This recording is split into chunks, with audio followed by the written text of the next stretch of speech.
Nós vamos ler, então, o livro no Evangelho de Lucas, capítulo 18, a partir do versículo 1, diz assim: Disse-lhe Jesus uma parábola sobre o dever de orar sempre e nunca esmorecer. Havia em certa cidade um juiz que não temia Deus, nem respeitava homem algum. Havia também naquela mesma cidade uma viúva que vinha ter com ele, dizendo: julga a minha causa contra o meu adversário. Ele, por algum tempo, não o quis atender, mas depois disse consigo: bem que eu não temo a Deus, nem respeito a homem algum. Todavia, como esta viúva me importuna, julgarei a sua causa, para não suceder que, por fim, venha a molestar-me. Então disse o Senhor: considerai no que diz este juiz iníquo.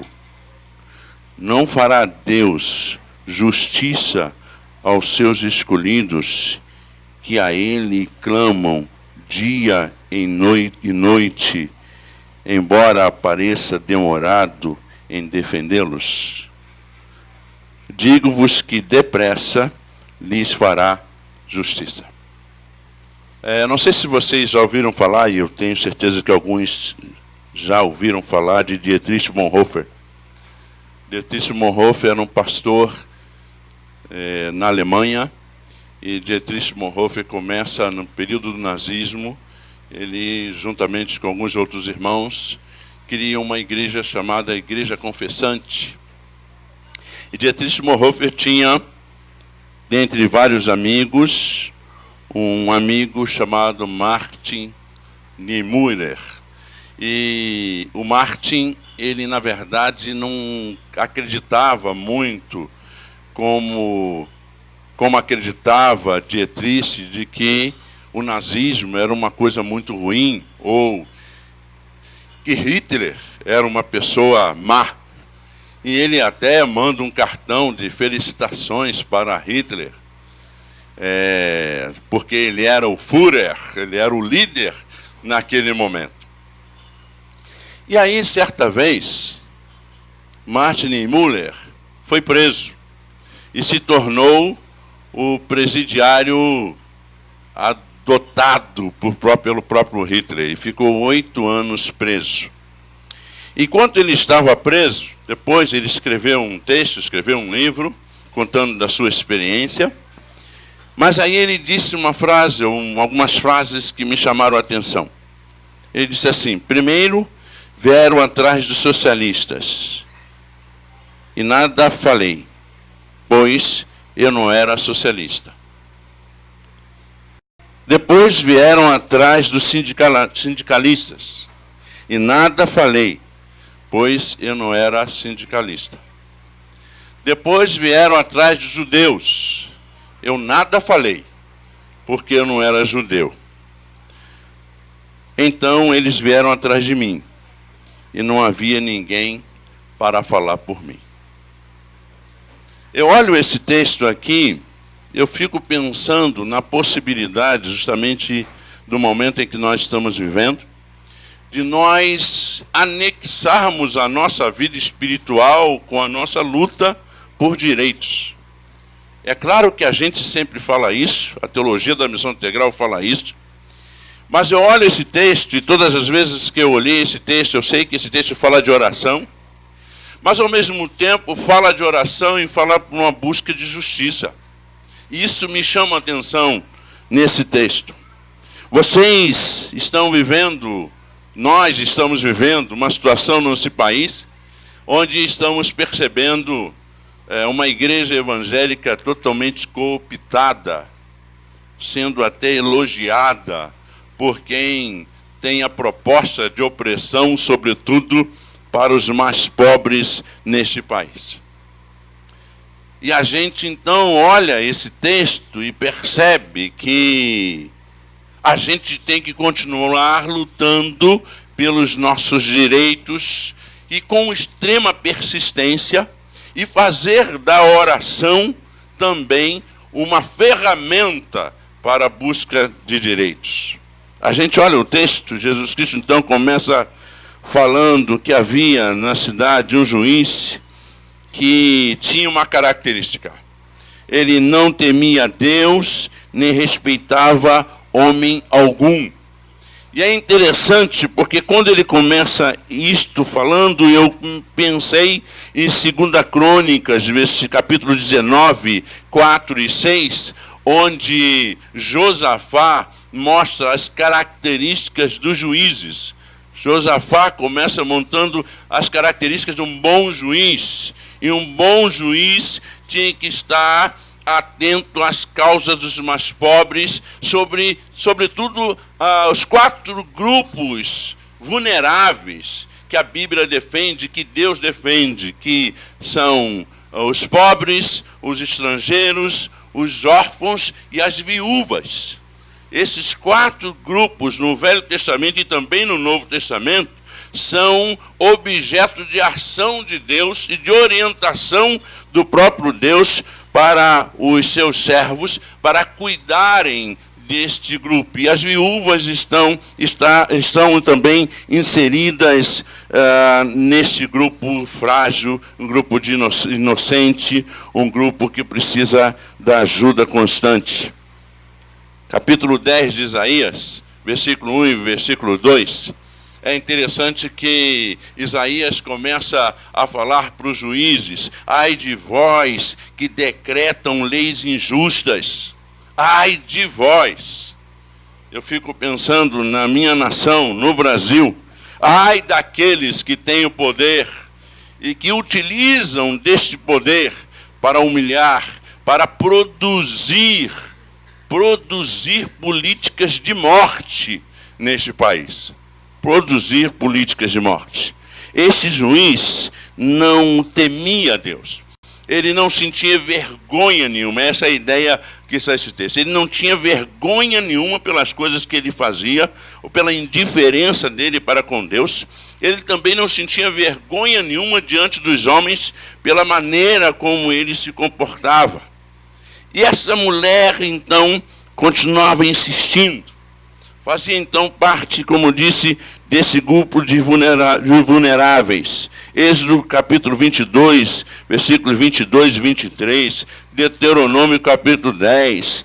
Capítulo 24. Você vai ver vários textos falando sobre o quanto a viúva era desamparada e precisava da ajuda, precisava da justiça.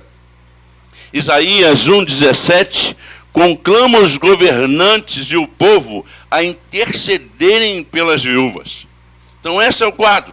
A viúva aqui, ela era aquela que precisava constantemente da ajuda de todas as pessoas e, sobretudo, dos juízes, que tinham dentro da sua própria maneira de exercer o seu ofício, cuidarem dos pobres, cuidarem dos órfãos, cuidarem dos estrangeiros, cuidarem, sobretudo, das viúvas.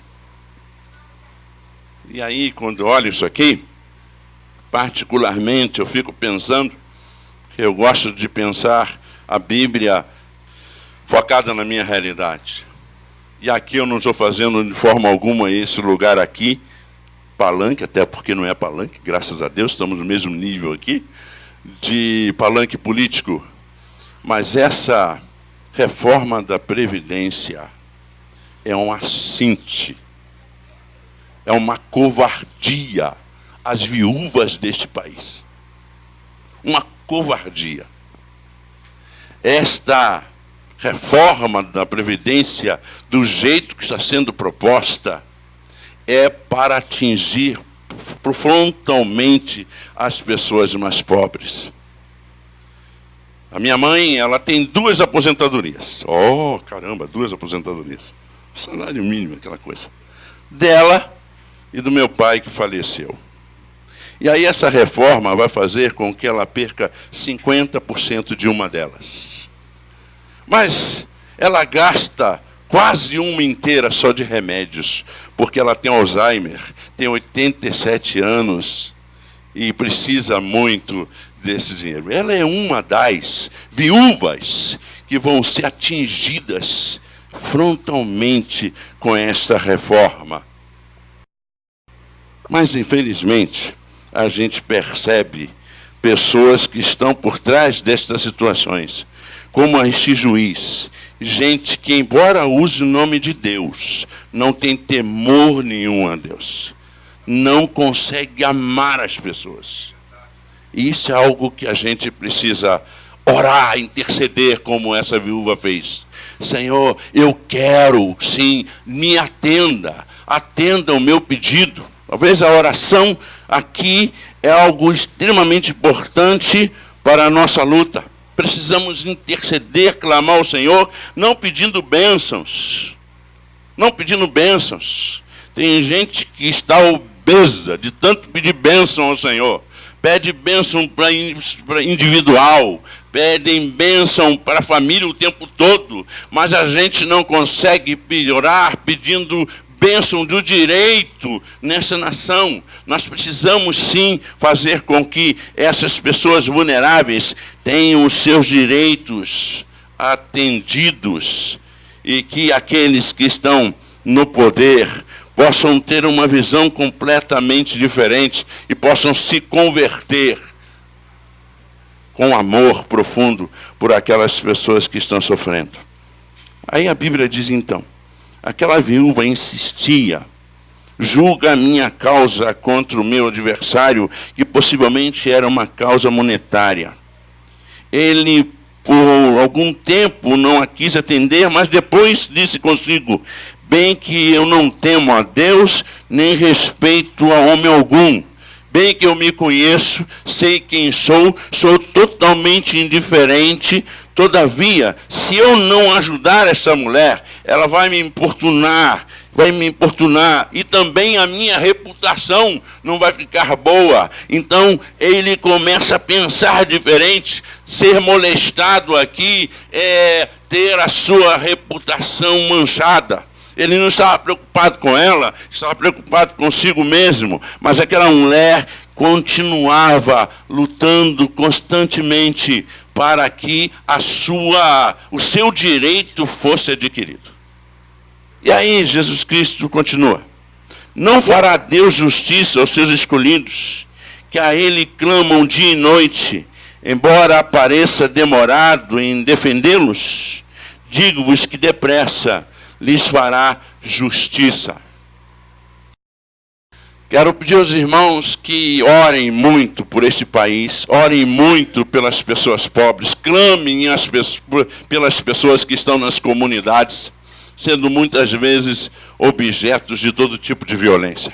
Que a nossa fé seja uma fé engajada na busca de direito. Que a gente tenha compreensão de que nós temos o Senhor conosco, e como o Senhor conosco, nós vamos vencer, nós vamos resistir esse estado de coisa que tem destruído tanto a nossa nação. Me fez lembrar do filme Selma, que vocês viram com certeza esse filme. E me chamou a atenção no filme, quando Luther King pergunta quem era o xerife de Selma. E aí eles disseram o nome do Senhor. E eles perguntaram, quero perguntar a vocês como é este xerife. E deram um exemplo de um outro, que era muito amigo, que era conciliador, que chamavam as pessoas para conversar. Ele disse, ele é assim, conciliador, amigo, chama todos para conversar. Ele disse, não, como ele é? Não, ele é racista. Ele é duro, ele é muito mau. E me chamou a atenção que Luther King e seus companheiros começaram a dizer, glória a Deus, aleluia. E aquele filme me chama muito a atenção. Porque justamente onde tinha alguém com esse coração parecido com esse juiz iníquo, eles queriam estar lá presente, e foram em Selma, e marcharam, e se ajoelharam, e oraram, e cavalos vieram, guardas com cavalos, bateram em pessoas, pessoas se machucaram, eles retornaram, fizeram marchas, resistiram em oração. Em oração, simplesmente isso, ajoelhavam, oravam, ou então cantavam enquanto estavam sofrendo. E depois então, aquela pessoa que estava acima daquele xerife teve que atender os pedidos de Luther King e do grupo dos direitos civis. Por quê? Porque alguém resistiu em oração. A nossa oração neste tempo presente que a gente está experimentando neste país tem que ser uma oração de resistência, de firmeza. Senhor, nós não queremos ouvir mais que 80 tiros atingiu um senhor. Nós não queremos saber que uma mulher foi arrastada. Nós não queremos saber que o exército entra nas comunidades, nas casas e come os alimentos, inclusive das casas. Nós não queremos saber desse tipo de violência acontecendo na cidade e no país. Nós queremos sim ser libertos disso, porque isso está completamente contra a tua vontade. Então, se a gente orar assim, a gente pode ouvir: digo-vos que depressa lhes fará justiça. E aí o texto termina Jesus dizendo, ele estava falando sobre a sua vinda, e ele disse: tudo quanto vier o Filho do Homem, contudo, quando vier o Filho do Homem, achará porventura fé na terra? Essa fé engajada que se envolve na luta por direitos. Será que o Senhor, vindo, ele verá isso em nós? Ou ele verá aquela oração contemplativa, onde a gente só pensa em nós mesmos individualmente, pedindo bênçãos individuais para nós, para que nós possamos nos engordar de bênçãos, enquanto uma pessoa do outro lado da rua ou nas comunidades, as pessoas estão sendo humilhadas, maltratadas e assassinadas? O que o Senhor verá de nós quando Ele vier? Que Deus nos abençoe e nos dê resistência em oração, e em fé e em comunhão com o Senhor.